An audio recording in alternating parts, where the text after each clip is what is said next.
आज माझ्या मागे आपण पाहतोय की मुंबई शहरातील ऐतिहासिक वास्तू ती म्हणजे सेंट्रल लायब्ररी।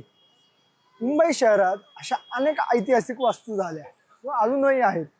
त्यातली एक वास्तू म्हणजे कापड गिरण्या आणि या कापड गिरण्यांच्या आळीत वसलेला गणेशोत्सव। फार पूर्वी ज्यावेळेस या कापड गिरण्या किंवा या कापड गिरण्यातल्या कारागिरांनी कामगारांनी एकत्रित येऊन लालबाग, परळ, चिंचपोकळी, काळा चौकी अशा अनेक ठिकाणी हा गणेशोत्सव चालू केला, रुजवला आणि वाढवला। काळाच्या ओघात या कापड गिरण्या बंद झाल्या, खूप संघर्ष त्यांना करायला लागला।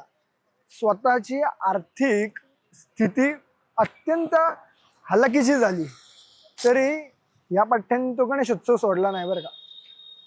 ज्यावेळेस या डॉक्युमेंटरीवर आपण काम केलं, मला अनेक जण अशी भेटली की त्यांनी सांगितले घरातले दागिने गहाण ठेवून, दागिने विकून यांनी हा गणेशोत्सव केलेला आहे। म्हणजे आपण एक यात पाहतो की तो एक इरा होता की बिकट काळ आहे त्या गणेशोत्सवाचा। म्हणजे चिंचपोकळीमधल्या थोडेफार जे काही कार्यकर्ते जुने जाणते ते सांगतात की कापड गिरण्यांमधले जे काही कामगार आहे ते त्या चाळींमध्ये, त्या बिल्डिंगमध्ये राहायचे। त्यांची ज्यावेळेस बिकट परिस्थिती आली त्यावेळेस घरातले दागिने गहाण ठेवून त्यांनी तो गणेशोत्सव केला।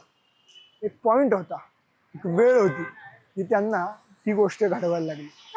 आणि आज एक वेळ आहे की याच चिंचपोकळीच्या चिंतामणीसाठी आज महाराष्ट्रातनं, भारतातनं खास लोक येत आहेत त्यांचा हा महाउत्सव पाहण्यासाठी। त्यांचा आगमन सोहळा ही त्यांच्या वेगळी ओळख झालेली।